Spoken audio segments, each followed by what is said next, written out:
Your super weird allergy that nobody else seems to have. I've actually got one that's really interesting. There is a certain, well, honey. I'm also allergic to honey, but ever since I was a kid, there's this certain material in new clothing.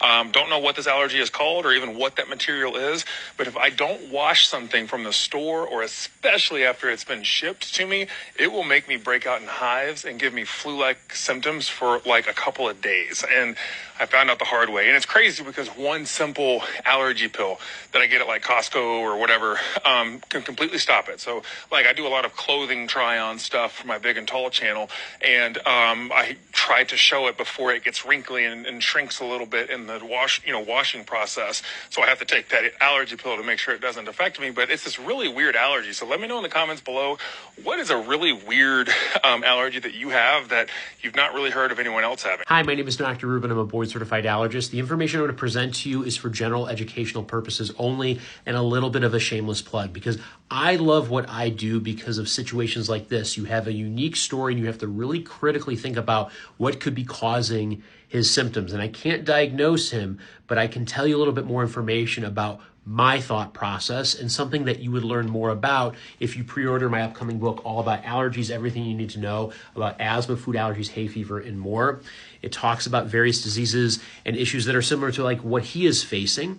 And so in a situation like that, it's important to understand what are all of the potential exposures that could be going into it. And in this situation, we have a good story, which is he gets symptoms when he's exposed to new clothes. And so what are the potential items on that clothing, the substances that could lead to an allergic reaction? There's several that could be unique to it, but an example are formaldehyde releasing resins.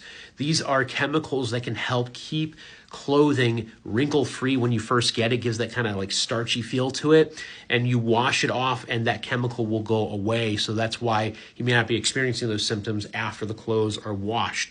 We also encourage families to wash new clothes for babies as well, because those can be irritating substances. And the diagnostic test that could potentially be helpful is something called a patch test that both some dermatologists and allergists do. It can be expensive, but you're taking a bunch of chemicals and putting it on your back and letting it sit for several days to see if you get reactions to those chemicals. So that could be potentially helpful in identifying, but a good history in figuring out all the potential exposures could help narrow down the possibilities so you can know what to avoid in the future.